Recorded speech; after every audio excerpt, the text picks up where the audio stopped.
নমস্কার প্রিয় দর্শক, আমি সবুজ। অনেক দিন পর আপনাদের জন্য নতুন একটা ভিডিও নিয়ে আসলাম আজকে। আশা করি আপনারা সবাই ভালো আছেন এবং আজকে ভিডিওটা বানাবো। এই ভিডিওটা তো অবশ্যই আপনাদের ভালো লাগবে, সেই সঙ্গে আপনাদের একটা খুশির খবর, একটা সুসংবাদ দিচ্ছি। সেটা হচ্ছে এই যে আপনারা আমাকে এতদিন ধরে দেখছেন, প্রায় 1 বছর হয়ে গেল, 1 বছর বেশি হয়ে গেল। 12-13 মাস। নভেম্বরে আমি কাজ শুরু করেছিলাম 2023-এ, সেখান থেকে আজকে 24 জানুয়ারি প্রায় শেষ। তো আমার পরিবারের সংখ্যা 2000+। এটা সম্ভব হয়েছে শুধুমাত্র ওই যে যারা আমার ভিডিও দেখেন, আপনারা প্রতিনিয়ত যারা আমাকে পছন্দ করেন, আমার কন্টেন্ট পছন্দ করেন। অনেকে বলেন যে সবুজদা তোমার ভিডিও ভালো লাগে, অনেকে বলে সেটা আপনারা আছেন বলে, আপনারা ভালোবাসেন বলে অবশ্যই চ্যানেলটা আস্তে আস্তে সাবস্ক্রাইবার বাড়ছে, বড় হচ্ছে এবং সেই সঙ্গে সঙ্গে আমারও কিন্তু অনেক দায়িত্ব বেড়ে যাচ্ছে। তো আমি রেগুলার বেসিসে ভিডিও দিতে পারি না। আর সত্যি কথা বলতে কি, আমি একটা টাইমে কিন্তু প্রচুর ভিডিও কিন্তু দিয়েছি, দিনে 2টো করে 1টা করে রেগুলারই কন্টিনিউ ভিডিও দিতে থাকতাম, কিন্তু দেখতাম যে সেইভাবে ঠিক পারফর্ম করছে না। মাঝখানে কিছু ভিডিও করা একদমই টোটালি কমিয়ে দিয়েছিলাম, কিন্তু আমাকে কয়েকজন ফোন করে করে অনেকে বলে, বিশেষ কিছু, মানে সেটা খুব কমের সংখ্যা, আমি বলবো না যে আমাকে সবাই ফোন করে, তাহলে খুব মিথ্যা কথা বলা হবে। সবুজ দিতে থাকো। তো সত্যি কথা বলতে কি, সময়ের অভাবে হয়ে ওঠে না আর কি। তো যাই হোক, আজকে যে ভিডিওটা বানাবো সেই ভিডিওটা মিউজিক্যালি একটা অ্যালবাম। 90s মিউজিক নিয়ে আগের দিনকে আমি 2খানা ভিডিও দিয়েছিলাম, পার্ট 1 পার্ট 2।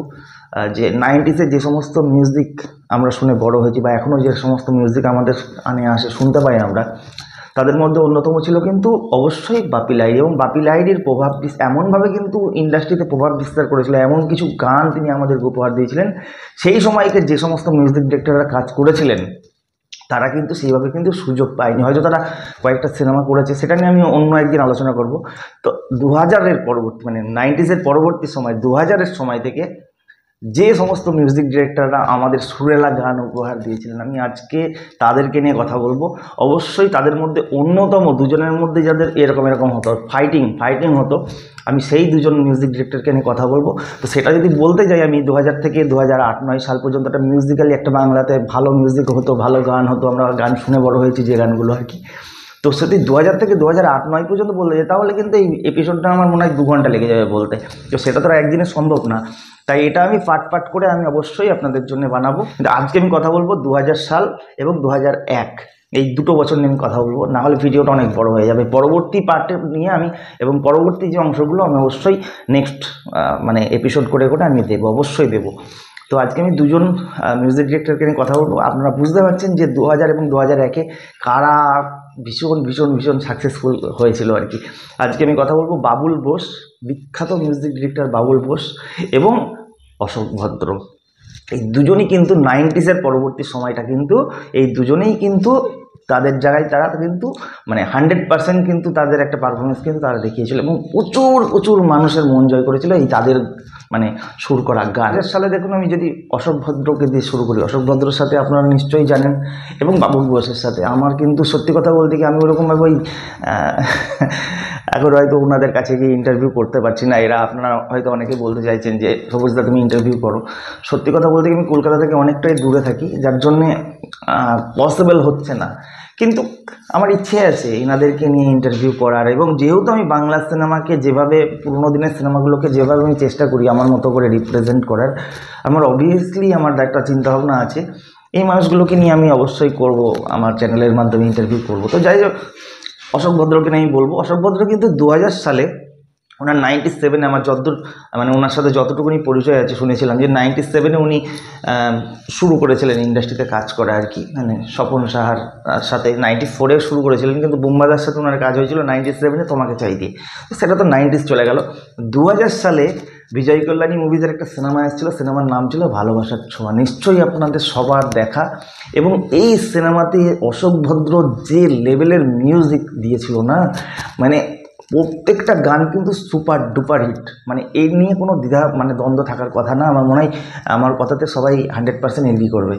প্রচণ্ড ভালো মিউজিক অশোক ভদ্রর, এবং এখানে ম্যাক্সিমাম মানে সব গানগুলোই কুমার শানুকে দিয়ে গাওয়ানো হয়েছিল, অনুরাধা পরওয়াল এবং রিমিতা মুখার্জি এবং শম্পা কুণ্ডু একটা গানে ছিল, যেটা হচ্ছে স্বপ্নেরই সে দেশে পক্ষীরা যে হেসে, এরকম একটা গান ছিল।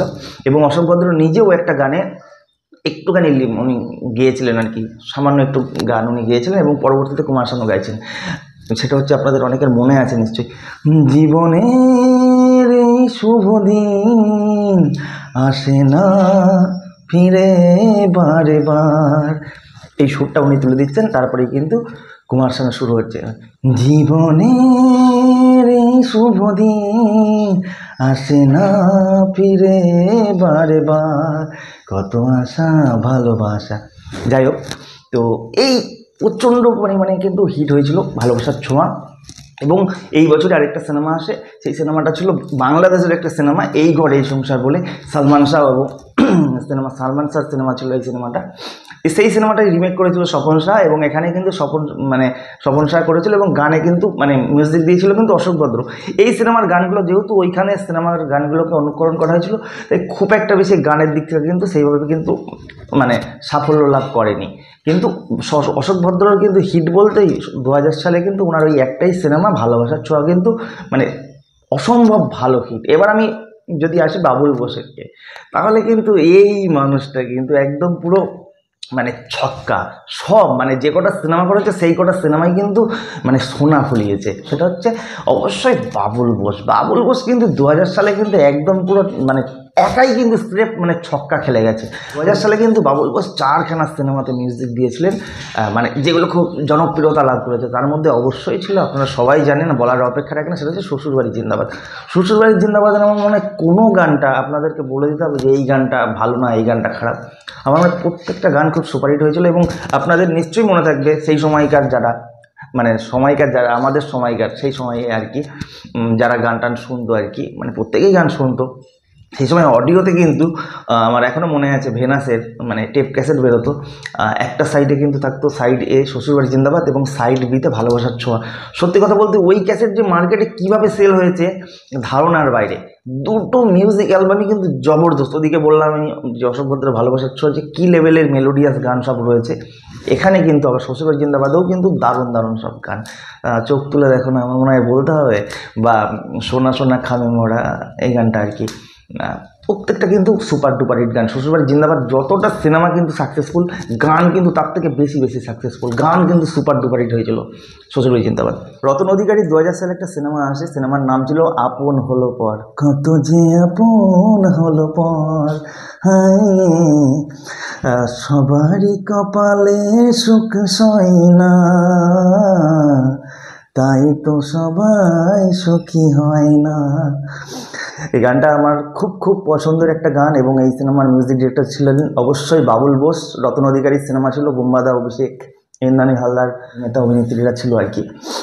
খুব ভালো সিনেমা এবং খুব ভালো গান ছিল এই সিনেমাটাতে কিন্তু, এবং সুপার ডুপার হিট। মিউজিক অ্যালবামটা খুব ভালো, আমার খুব ভালো লাগে। বিশেষ করে বাবুল বোসের মিউজিক একটা অন্য লেভেল কিন্তু বাবুল বোসের মিউজিক। আর বাবুল বোসকে কিন্তু সচরাচর আমি একটা জিনিস দেখেছি, বাবুল বোস যে সিনেমাগুলোতে কিন্তু মিউজিক দিতেন সেই সিনেমাগুলো কিন্তু প্রোডাকশন হাউস কিন্তু অনেক আপার ক্লাসের, সেই প্রোডাকশন হাউসগুলো কিন্তু খুব উন্নত ছিল সেই সময় দাঁড়িয়ে। এবং বাবুল বোসের মিউজিক কিন্তু সিনেমা যাই হোক, কিন্তু বাবুল বোসের মিউজিক কিন্তু একদম পারফেক্ট মিউজিক দিতে উনি। এবং ওনার গানগুলো শুনতে উনি যে সুর করতেন না, এবং উনি যাকেই সিঙ্গার যাকে চুজ করতেন গানগুলো কিন্তু শুনতে খুব ভালো লাগতো। আর ওনার কিন্তু ওই সিনেমাতে একটা হলেও কিন্তু বাবুল বোসের মিউজিকে কিন্তু একটা হলেও কুমার শানুর গান কিন্তু থাকতোই থাকতো। খুব পছন্দের একজন শিল্পী বাবুল বোসের কুমার শানু। এবং বাবুল বোস যখন থেকে কিন্তু স্ট্রাগল করছে সেই সময় থেকে কিন্তু কুমার শানু যখন কিশোর কুমার মারা গেল, ওই যে কিশোর কুমারের যে শ্রদ্ধাঞ্জলি দেওয়ার জন্য কুমার শানু যে বাংলা অ্যালবামটা বানিয়েছিল, নিশ্চয়ই আপনাদের সবাই মনে হচ্ছে অমর শিল্পী তুমি, ওই গানটা এত হিট হয়েছিল। তারপর থেকে কিন্তু বাবুল বোস এবং কুমার শানুর মধ্যে একটা দারুণ টিউনিং কাজ করছিল।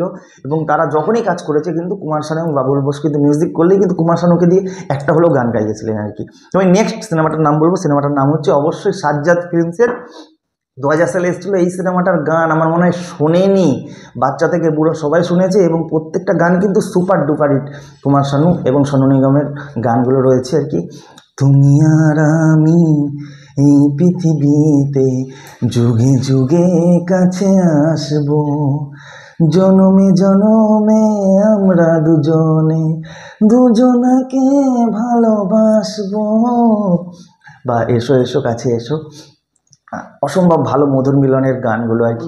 কিন্তু মানে 4টে সিনেমাতে যে গানগুলো আমি বললাম আর কি, যেটা শ্বশুরবাড়ি জিন্দাবাদ, আপনার আশ্রয় বা আপন হলো পর এবং মধুর মিলন, 4টে সিনেমার মিউজিক অ্যালবাম কিন্তু একদম বাম্পার হিট, ব্লকবাস্টার অ্যালবামটা। তো অবশ্যই কিন্তু 2000 সালে আমার দিক থেকে বিচার বিবেচনা করে কিন্তু বাবুল বোসের স্ট্যান্ডার্ড কিন্তু একদম হাই লেভেলে, কিন্তু সেখানে কিন্তু আর কাউকে পাত্তা দেয়নি বাবুল বোস। বাবুল বোসের মিউজিক কিন্তু সর্বশ্রেষ্ঠ 2000 সালে। আপনাদের মতামতটা অবশ্যই আপনারা জানাবেন। এবার আমি আসবো 2001 সালে। দেখুন 2001 সালে অশোক ভদ্রকে দিয়ে যেহেতু স্টার্ট করেছিলাম, 2001 সালে কিন্তু অনেকগুলো অশোক ভদ্রের সিনেমা এসেছিলো, গতানুগতিক সিনেমা। চিরঞ্জিত, ফিরদোস ছিল, ওস্তাদ বলে একটা সিনেমা এসেছিলো এই সিনেমাটা, এবং সুয়োরানী দুয়োরানী বলে একটা সিনেমা এসেছিলো যেখানে ফিরদোস, ঋতুপর্ণা কাজ করেছিল। এবং এখানে সব বিভিন্ন রকমের গান আছে, যে গানগুলো আমার খুব একটা বেশি পোষায়নি, সত্যি কথা বলতে কি সেই সব গান খুব একটা বেশি মনেও রাখার মতো গান না আর কি। তো 2001 সালে অশোক ভদ্রের এই যে ওস্তাদ এবং সুয়োরানী দুয়োরানী, এই গানগুলো কিন্তু খুব একটা বেশি জনপ্রিয়তা লাভ করতে পারিনি। কিন্তু নেক্সট আরেকটা সিনেমা এসেছিলো জবাব চাই। জবাব চাইয়ের গানগুলো স্বপন শাহরি সিনেমা ছিল, মোটামুটি খুব একটা বেশি মনে রাখার মতো এরকম কিছু নেই। একটা না দুটো গান আছে যেগুলো একটু বাজে গানে, কিন্তু এই মুহূর্তে আমার গানটা মনে পড়ছে না। তো অশোক ভদ্র কিন্তু 2000-এ যেমন ভালোবাসার ছোঁয়া একটা সিনেমাতে খুব নাম করেছিল, খুব গান ভালো হিট দিয়েছিল, 2001 সালে কিন্তু সেইভাবে কিন্তু পারফর্ম করেনি তার সিনেমার গানগুলো আর কি। এবার আমি যদি বাবুল বোসের দিকে আসি 2001 সালে, এখানেও কিন্তু 2000 সালের মতো কিন্তু সে কিন্তু এখানেও কিন্তু ছক্কা হাঁকিয়ে দিয়েছে। সিনেমাগুলোর নাম আসি, জামাইবাবু জিন্দাবাদ, রত্ন অধিকারী সিনেমা ছিল, আপনারা সবাই বুঝতে পারছেন যে জামাইবাবু জিন্দাবাদ কত সুন্দর একটা সিনেমা ছিল। এবং গানগুলো, সেই তো তোমার কাছে এলাম ফিরে, প্রত্যেকটা গানই কিন্তু খুব মানে হিট হয়েছিল সেই সময়। এবং ওই গানটাতে বিশেষ করে, স্নেহের ছাই ভালোবাসায় বেঁধে রাখে যে, অনেক জ্বালা সয়েও বুকে জড়িয়ে রাখে সে, তারই আঁচলে মুখ লুকিয়ে রেখে, জীবন আমার কাটিয়ে দেব তোমায় দেখে, মা ও মা। এই গানটা বাবুল বোসের আমার খুব মানে বাবুল বোসের সুরে বাবুল সুপ্রিয় গেয়েছিল, খুব পছন্দের একটা গান। লাদলা সিনেমার অনুপ্রাণিত এই সিনেমাটা জামাইবাবু জিন্দাবাদ। তো মিউজিক্যালি সিনেমাটা কিন্তু খুব ভালো, এবং সিনেমাটাও যথেষ্ট হিট হয়েছিল সেই সময় ঋতুপর্ণা প্রসেনজিতের জুটি হিসেবে। এবার নেক্সট যদি আসি, সেটা হচ্ছে অবশ্যই সিলভার ভ্যালি বলে একটা প্রোডাকশন হাউস এসেছিলো, যেটার নাম ছিল রোজ ভ্যালি। ওখানে তাদের নাম ছিল তখন, সেই সময় এই সংস্থাটার নাম ছিল কিন্তু সিলভার ভ্যালি কমিউনিকেশন, এবং গৌতম কুন্ডু মানে নিসপাল সিং মানে সুরিন্দর ফিল্মসের কো প্রডিউস ছিল। এদের যৌথ প্রয়াস একটা সিনেমা এসেছিলো, খুব মিউজিক্যালি খুব হিট হয়েছিল সিনেমাটা, গুরু শিষ্য। ফেরারি আমার প্রিয় বন্ধু গুরু, যার প্রেরণায় করি সাধনা শুরু, প্রথম উষা প্রথম ধারা, মানে প্রত্যেকটা গান কিন্তু গুরু শিষ্য খুব হিট।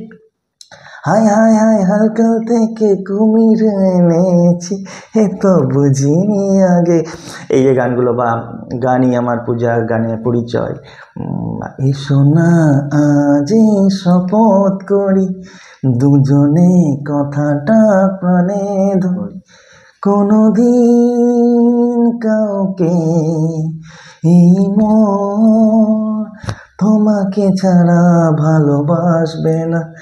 মানে প্রত্যেকটাই, মানে অ্যাকচুয়ালি আমি তো সিঙ্গার তো নই, খুব সাধারণ একজন মানুষ, খুবই সাধারণ সিম্পল। তো আমার দ্বারা তো গান মান হয় না অ্যাকচুয়ালি, চেষ্টা করলাম। এই গানগুলো খুব ভালো লাগে, একটা সময় আর কি খুব ভালো লাগতো, বা এখনও ভালো লাগে। তো গুরু শিষ্যও কিন্তু খুব হিট হয়েছিল মিউজিক্যালি। পরবর্তী যে সিনেমাটার নাম আসবে অবশ্যই অঞ্জন চৌধুরীর আমাদের স্ক্রিপ্টে সিনেমা, ভেঙ্কটেশ ফিল্মসের, সেটা হচ্ছে প্রতিবাদ। প্রতিবাদ নিয়ে নতুন করে বলবার মনে হয় কিছু নেই এখানে, ম্যাক্সিমাম গানগুলোই কিন্তু খুব মানে ভালো লাগবে শুনতে, বাবুল বোসের মিউজিক ছিল।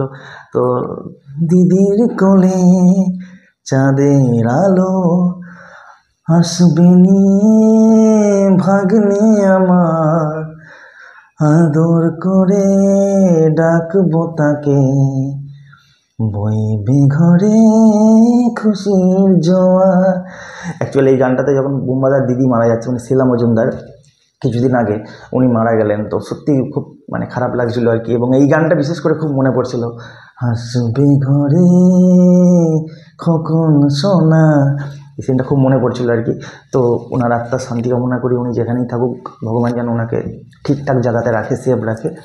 তো প্রতিবাদ কিন্তু খুব জনপ্রিয়তা লাভ করে সিনেমার দিক থেকে, গানের দিক থেকে, সব দিক থেকে কিন্তু প্রতিবাদ কিন্তু খুব হিট। বাবুল বোস কিন্তু এই দিক থেকেও কিন্তু ছক্কা মারলেন। নেক্সট যে সিনেমাটার নাম বলবো, কুশাগ্র আর্টস এবং প্রীতম জাওয়ানের যে প্রোডাকশনসের সিনেমা ছিল, সিনেমার নাম ছিল আঘাত।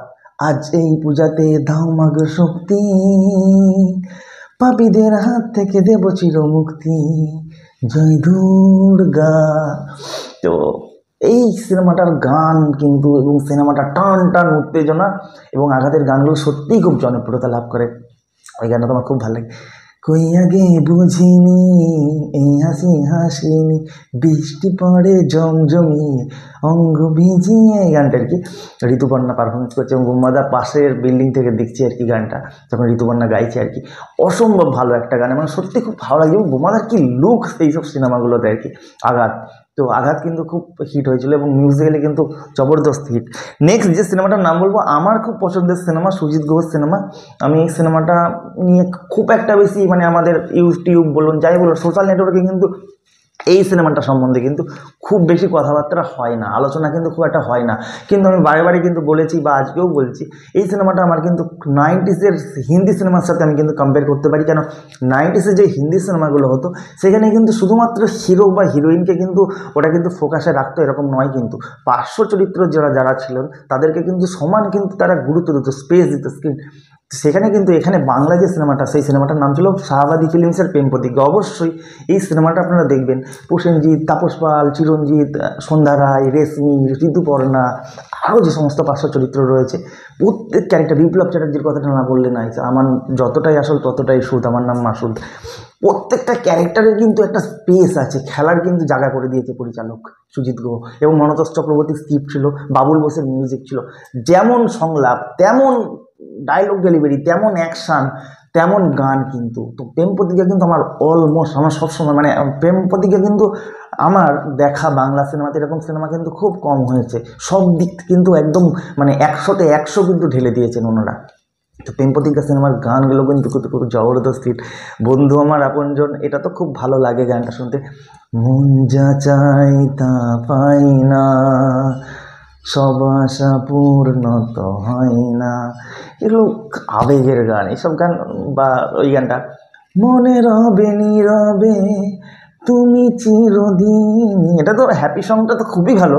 সত্যি কথা বলতে কি, ওই সিনটা যখন, ওই সিকোয়েন্সটা যখন পারফেক্ট, যখন মাথাতে আসে, যখন মনে পড়ে না, যখন মানে রোজ শোনো বলছে, মানে ঋতুপর্ণার সাথে যখন ওর বিয়ে হয়ে যাচ্ছে, যখন ও চলে যাচ্ছে, মানে রেশমি যখন চলে যাচ্ছে ওকে মানে অপবাদ দিয়ে আর কি, যে ওর ট্র্যাকে অ্যাক্সিডেন্ট করে যখন রেশমিও মানে জাম্প করে এসে প্রসেনজিৎ ধরছে, ওই সিনটা বস সত্যি বলতে দেখো, গায়ে না কাঁটা দিয়ে উঠছে। মানে ওইরকম সিকোয়েন্স মানে আজকালকার বাংলা সিনেমাতে খুঁজে পাওয়া যাবে, যে যতই বলুক না কেন, যতই হিট হোক না কেন বাংলা সিনেমা, ওই যে সিনটাতে, এবং ব্যাকগ্রাউন্ড থেকে বলছে, এই কথা তোমায় দিলাম, ওই কথা তোমায় দিলাম, আর রজিনার মুখে রজিনা করে দিচ্ছি, মানে একটা ইমোশনালি একটা মানে কান্না ভেঙে পড়ছে।